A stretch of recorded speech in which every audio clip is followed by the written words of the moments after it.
solusi untuk swasembada pangan. Kalau kita lihat dari program pemerintah Prabowo Gibran, di mana target untuk menuju swasembada pangan itu dalam kurun waktu 3-4 tahun ke depan. Dan ini sudah di breakdown kepada para anggota kabinetnya yang berkompeten untuk menangani program tersebut. Dan sebagai instrumen penting atau pelaksana teknisnya tentunya adalah Kementerian Pertanian. Dan dari berbagai literatur yang kita baca dan kita tonton terkait dengan strategi teknis, argumentasi teknis yang disampaikan oleh Menteri Pertanian, itu belum ada arah dan langkah taktis untuk bisa tercapainya program tersebut. Kalaupun potensi itu tercapai dari langkah dan strategi yang saat ini dijalankan, itu saya berkeyakinan itu hanya bersifat pragmatis. Nah, sehingga dalam hal ini pemerintah seharusnya lebih memikirkan bagaimana langkah-langkah strategis dalam satu kajian yang produktif itu yang diterapkan. Maka pada kesempatan ini saya ingin menjelaskan langkah-langkah teknis yang seharusnya dilakukan oleh Kementerian Pertanian.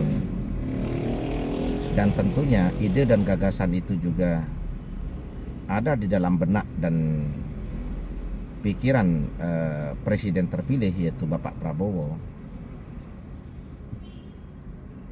Sehingga program swasembada pangan itu tidak perlu menunggu 3-4 tahun untuk tercapai, dan potensinya pun juga sangat pragmatis.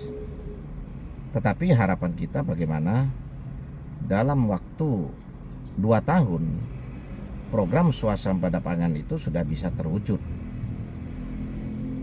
dan itu bersifat berkesinambungan, bukan hanya pragmatis. Maka langkah-langkah taktis yang seharusnya dilakukan oleh pemerintah yaitu bagaimana melakukan satu proses pemberdayaan lahan yang ada, di mana potensi lahan-lahan yang sudah tersedia ini yang dioptimalkan, yaitu dari sisi pembenahan kualitas tanah dan melakukan terapan penggunaan pupuk yang bersifat hayati sehingga mampu memperbaiki kualitas tanah dan meningkatkan potensi hasil pertanian. Kalau teori ini yang diterapkan, maka dengan potensi lahan kita sekitar 8 juta hektar, yaitu lahan sawah, dan 41 juta hektar lahan daratan yang masih produktif digunakan oleh para petani, ini akan mampu meningkatkan hasil panen yang saat ini kita tahu berdasarkan data statistik bahwa potensi hasil panen kita setiap tahun hanya kan kurang lebih 39 juta ton dari lahan yang ada. Sementara kebutuhan pangan kita ini kan di atas 41 juta ton. Sehingga kita setiap tahun memang harus melakukan impor.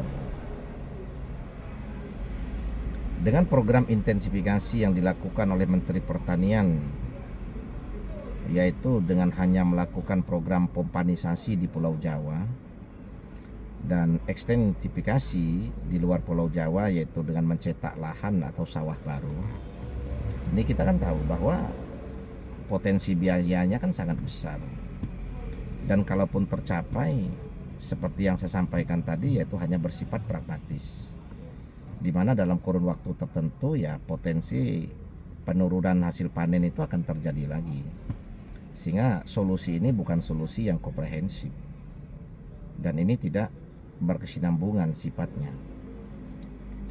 Nah, kita harus mampu melakukan kajian historis dari program swasembada pangan di era Orde Baru, di mana dengan berbagai instrumen yang harus diterapkan dan harus dikondisikan pada saat itu, 11 tahun waktu tercapai, yaitu dari tahun 73 program itu dicanangkan, tahun 84 itu sudah tercapai. Tetapi terjadi penurunan kembali hasil panen di tahun 88, artinya 15 tahun setelah program itu dimulai, ternyata terjadi penurunan hasil panen. Nah, ini juga kan tidak komprehensif. Nah, karena potensi lahan yang banyak digelontorkan pupuk kimia membuat lahan itu produktif bersifat sementara. Tetapi dalam kurun waktu 15 tahun kurang lebih setelah itu terjadi penurunan kualitas tanah, di mana pH tanah itu terus menurun sehingga tanah menjadi tandus. Ya, efeknya adalah hasil pertanian menurun, hasil panen menurun. Nah, jadi kalau kita melihat dari fakta historis itu, tentunya ini bisa menjadi kajian strategis yang harus dilakukan oleh pemerintah, yaitu dengan melibatkan para ahli pertanahan atau ahli-ahli di bidang pertanahan, para ahli di bidang pertanian, para ahli di bidang produksi pupuk misalnya ya, sehingga terapannya akan lebih terarah. Apabila pemerintah dalam hal ini lebih prioritas pada pembenahan lahan, pertama cost-nya lebih rendah, karena dengan penggunaan pupuk hayati atau pupuk mikroba untuk memberdayakan lahan yang ada, ini kan tentunya berpotensi mengurangi potensi biaya atau capital cost untuk pupuk kimia. Akan tetapi efeknya adalah hasil produksi meningkat. Nah, dari kajian yang ada, beberapa sampel pupuk organik atau pupuk hayati yang kita terapkan ternyata mampu meningkatkan potensi hasil pertanian itu dari proses pembenahan lahan itu di atas 20%. Jadi bayangkan kalau produksi pangan kita sekarang kurang lebih 39 juta ton dari lahan yang ada, tanpa harus menambah capital cost bagi para petani, tetapi potensi hasil meningkat 20% kurang lebih. Nah, berarti ada potensi hasil panen itu sekitar 47 juta ton. Nah, sehingga kita sudah surplus. Dan itu hanya memerlukan 1 atau 2 musim kali panen. Nah, dan ini sifatnya komprehensif. Karena apa? Setiap panen dilakukan pembenahan lahan dengan menggunakan pupuk hayati tersebut, maka setiap masa panen potensi hasil terus meningkat. Nah, sehingga program ekstensifikasi yang dilakukan oleh pemerintah ini sebagai upaya menambah cadangan pangan dan bisa disesuaikan dengan anggaran yang ada, tidak perlu dipaksakan untuk mencapai target dari perluasan lahan pertanian tersebut. Akan tetapi tetap bersifat pragmatis, sudah cost-nya besar tapi hanya sementara. Nah, tetapi kalau kita berdayakan lahan yang ada berpotensi meningkat hasil sehingga terjadi percepatan swasembada pangan, tetapi di lain sisi program ekstensifikasi ini juga akan menambah cadangan pangan secara cepat juga dengan kos yang besar, tapi menyesuaikan dengan anggaran sehingga bisa dilakukan secara berkala prosesnya. Tetapi itu bisa berkesinambungan karena pola dan strategi dalam pemberdayaan lahan itu sama dengan kita yang kita terapkan dalam pemberdayaan lahan yang sudah tersedia sekarang. Nah, maka kepentingan jangka panjang potensi swasembada pangan dan ketahanan pangan ini secara berkesinambungan itu bisa terwujud. Nah, ini yang kita sayangkan dari strategi atau teori-teori untuk swasembada pangan dari pemerintah sekarang ini belum jelas, atau lebih tepatnya kita katakan itu baru bersifat pragmatis, di mana hanya sekedar menggalakkan program pompanisasi itu high cost, perluasan lahan, ekstensifikasi di luar Pulau Jawa itu juga high cost, dan masih berkutat juga pada alur distribusi pupuk yang benang kusutnya ini tidak pernah terurai dari waktu ke waktu kan, karena ada kepentingan-kepentingan komersial oriented yang dikedepankan. Ada deal-deal atau kesepakatan tertentu yang sudah terbangun dari waktu ke waktu dan itu terjaga dalam zona yang membuat nyaman ya semua pihak tentunya ya. Nah, ini sebenarnya yang menghambat potensi pemerintah untuk melakukan terapan-terapan strategis yang bersifat komprehensif. Saya pun berkeyakinan instrumen pemerintah yang ada itu pasti tahu bahwa sebenarnya solusi strategisnya bukan di situ. Ya, akan tetapi kembali lagi kepada kepentingan untuk mengamankan satu potensi zona nyaman dari deal-deal kepentingan itu yang lebih dikedepankan. Itulah yang menjadi permasalahan. Nah, maka dalam hal ini kita sangat berharap semua yang terkait dengan program swasembada pangan ini segera menyadari, segera melakukan koreksi bagaimana terapan taktis yang strategis bersifat komprehensif itu yang diterapkan. Ya, dan itu sebenarnya mudah. Cukup mengacu pada fakta historis, lalu membuat satu rumusan dan skema teknis yang tepat dengan acuan dan kajian yang transparan, serta dibangunnya satu kesadaran bahwa kepentingan bangsa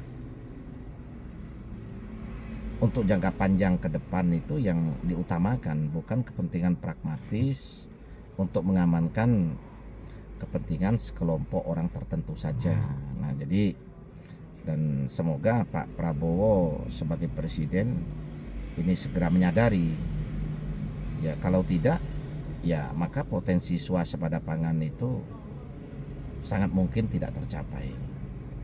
Dan itu tentunya akan berpengaruh besar ya dengan retorika dan pidato-pidato politik selama ini yang dikedepankan oleh Pak Prabowo untuk tercapainya swasembada pangan, tetapi faktanya tidak sesuai.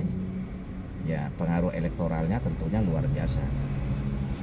Di samping itu ya rakyat juga dirugikan dengan hanya kata janji, dengan hanya janji manis, ya hanya dengan diksi-diksi dan narasi-narasi yang memberikan harapan, tapi ternyata harapan itu harapan palsu, dan kita kan tidak mau. Nah, jadi rekan-rekan sekalian, semoga pemerintah bisa menemukan formulasi yang tepat di mana lebih mengedepankan pemberdayaan lahan yang sudah tersedia, yaitu dengan teknologi dan keilmuan untuk bagaimana melakukan satu pembenahan dan pemberdayaan lahan itu lebih cepat tercapainya program swasembada pangan dengan kemampuan menaikkan produksi pada lahan yang ada. Di samping itu jauh lebih rendah cost kapitalnya, itu juga bisa lebih cepat waktu untuk mencapainya dan bersifat berkesinambungan. Nah, jadi di samping itu pemerintah juga harus mulai memikirkan bagaimana melakukan satu kajian potensi, baik itu potensi kebutuhan maupun itu potensi permasalahan. Petani selama ini dalam setiap musim tanam ini selalu gambling dengan kondisi. Petani tidak pernah ada kepastian dari hasil panen dia, sekalipun bagus, itu akan mampu menghasilkan profit yang dia harapkan. Karena apa? Karena segala bentuk potensi hasil pertanian nantinya ini harganya ditentukan oleh market, harganya ditentukan oleh pasar. Tanpa ada satu regulasi teknis yang tepat, tanpa ada satu regulasi teknis yang strategis yang dibuat oleh pemerintah untuk mengatur segala potensi kebutuhan, segala potensi hasil dari setiap masa panen, sehingga mampu nanti terdistribusi dengan harga yang menguntungkan dan tidak terjadi overload di market. Nah, tentunya ini kan perlu kajian, perlu pemetaan. Di setiap daerah ini harus diprioritaskan. Potensi terbaik hasil pertanian apa? Potensi kebutuhan tahunannya berapa volumenya? Potensi surplusnya ini berapa? Nah, potensi serapannya kemana saja? Nah, sehingga tidak ada nantinya bahwa setiap masa panen seolah-olah terjadi overload market yang ujung-ujungnya harganya merugikan petani. Nah, karena betul-betul harga itu dikendalikan oleh market. Sementara market itu sendiri ada dalam permainan kelompok-kelompok tertentu, apa itu tengkulak, apa itu broker ya, apa itu pedagang besar yang mengatur karena mereka punya kapital dengan praktek ijon misalnya di lapangan. Nah, ini kan banyak terjadi. Nah, sehingga kalau pemerintah dalam hal ini mampu merumuskan satu kebijakan dengan kajian dan pemetaan potensi masalah, potensi kebutuhan, potensi hasil, sehingga akan ketemu alur distribusi, akan ketemu potensi harga minimal, akan ketemu potensi surplus kebutuhannya dikemanakan. Nah, nanti yang terjadi minus itu nanti suplainya dari mana. Nah, sehingga setiap daerah ini, petani ini akan merasa nyaman bahwa dia misalnya menanam cabai, nanti kebutuhan cabainya di luar kebutuhan pasar yang memang sudah menunggu. Nah, nanti apabila di satu wilayah itu terjadi surplus, maka potensi serapannya diarahkan kemana. Nah, ini petani akan merasa tenang. Jadi sehingga kita perlu satu rumusan teknis. Jadi misalnya saya gambarkan di dalam satu provinsi, Jawa Tengah misalnya. Kabupaten A ini prioritasnya tanaman apa? Misalnya Wonosobo. Kabupaten Wonosobo ini potensi hasil terbaiknya yaitu tembakau dan kentang. Ini kan musimnya berbeda. Nah, misalnya pada musim tanam kentang, ini pemerintah harus tahu bahwa potensi kebutuhan secara real di Wonosobo itu berapa ton serapannya. Yang kedua, potensi hasil yang mampu dihasilkan setiap tahun rata-rata berapa ton. Misalnya kebutuhan masyarakat Wonosobo itu setiap musim tanam itu 100 ton. Kebutuhan masyarakat Jawa Tengah secara umum misalnya 1 juta ton. Lalu hasil panen potensi yang mampu dihasilkan di Wonosobo itu misalnya 2 juta ton. Nah, ini kan menjadi PR. Maka serapan untuk 1 juta ton itu kemana? Karena ternyata potensi kebutuhan untuk Wonosobo dan Jawa Tengah ini kan kurang lebih 1,1 juta. Nah, sisanya ini kan surplus. Bagaimana dengan surplusnya produksi kentang di Wonosobo ini? Tidak membuat potensi harga menjadi turun, tidak membuat potensi harga menjadi rendah dengan alasan overload market. Ya, maka sisa ini harus mampu terserap untuk kepentingan market yang lain. Nah, sehingga di sini ada kerjasama. yaitu antara Provinsi Jawa Tengah dengan Jawa Timur misalnya.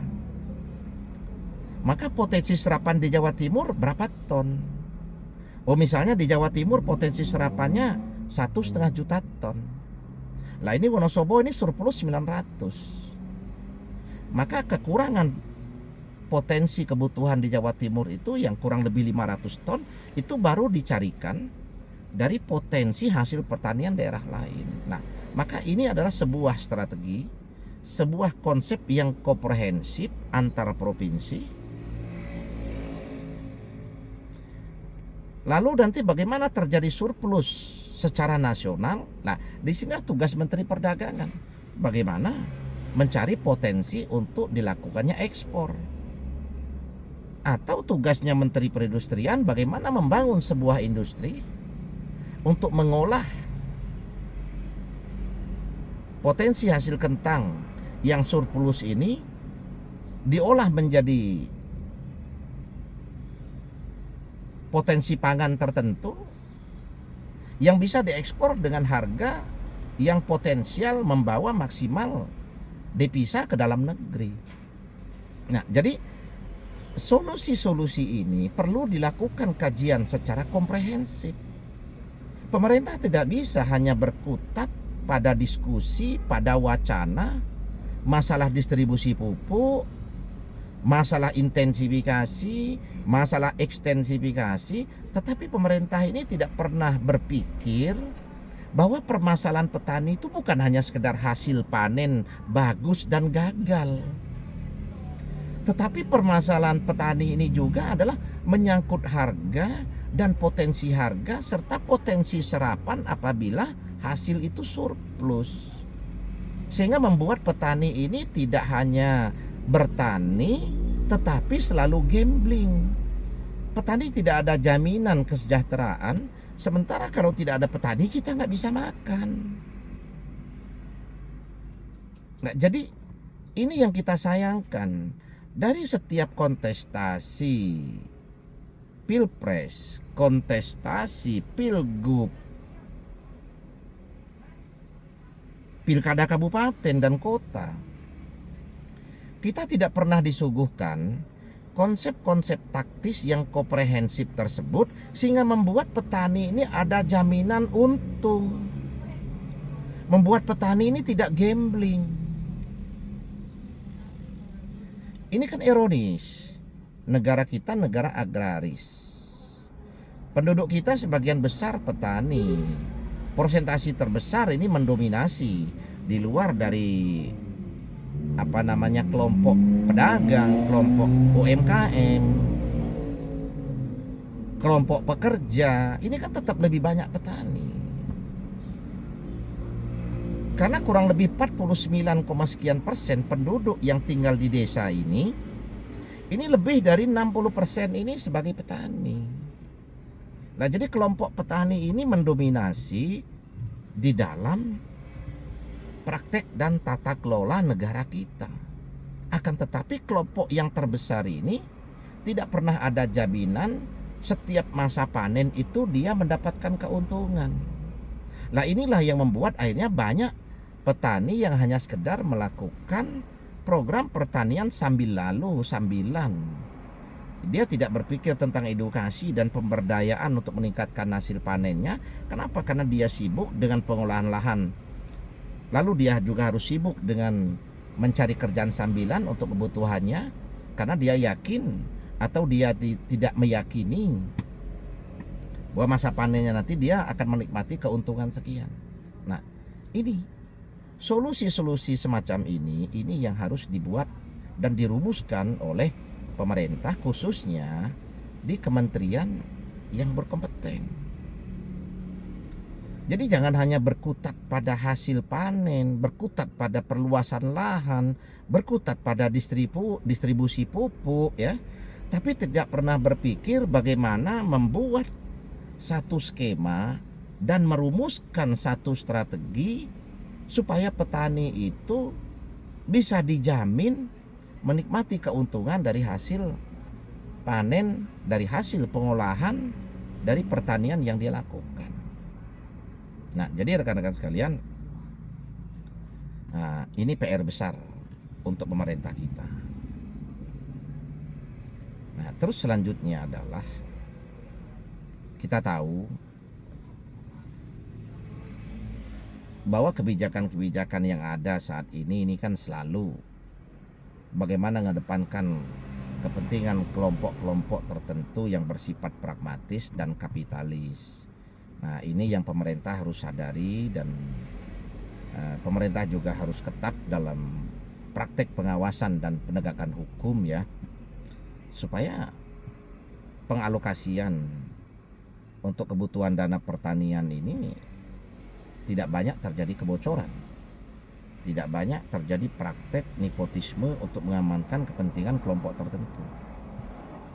Nah, di samping itu, apabila disusun sebuah skema yang strategis, ini betul-betul bisa diterapkan dan mampu membangun kecintaan petani ya dengan profesinya sebagai petani, ya karena dia merasa nyaman, dan akan mampu terjadinya duplikasi atau regenerasi di dalam industri pertanian. Kalau sekarang kan tidak, banyak kalangan Gen Z atau kalangan muda ini kan lebih condong masuk di dunia kerja dan meninggalkan desa, mengabaikan potensi lahan pertaniannya karena dia tahu bahwa orang tuanya jadi petani ini nggak bisa kaya-kaya. Kalaupun orang tuanya luas tanah, ya potensi hasil yang didapatkan ini nggak sesuai dengan potensi aset yang ada. Karena potensi aset yang ada itu kan kalau dirumuskan secara kalkulatif sebagai kapital ini sangat besar. Misalnya orang punya 10 hektar lahan misalnya untuk pengolahan hasil pertanian. Lahan itu kalau misalnya dijual mungkin bisa menghasilkan kapital 5 miliar atau 6 miliar misalnya dari 10 hektar. Sementara setiap musim panen hasilnya 50 sampai 100 juta. Ini kan nggak sesuai prosentasi hasil yang didapatkan dengan nilai kapital lahan yang ada. Belum lagi nanti kan kapital produksinya kan untuk pengolahan pertanian itu beda lagi kan. Nah, jadi ini sebenarnya yang menjadi PR besar kita bersama, dan semoga pemerintah Prabowo betul-betul bisa menemukan dan merumuskan yaitu solusi-solusi yang strategis, yang komprehensif, yang berpotensi hasilnya itu berkesinambungan untuk tercapainya program swasembada pangan, dan merumuskan juga satu konsep dan solusi yang strategis yang berkaitan dengan potensi dan pemetaan terkait dengan potensi kebutuhan, potensi masalah, dan potensi market, dan potensi serapan market apabila masuk masa panen, sehingga mampu menjamin tersejahterakannya masyarakat petani yang ada. Jadi begitu rekan-rekan sekalian. Terima kasih.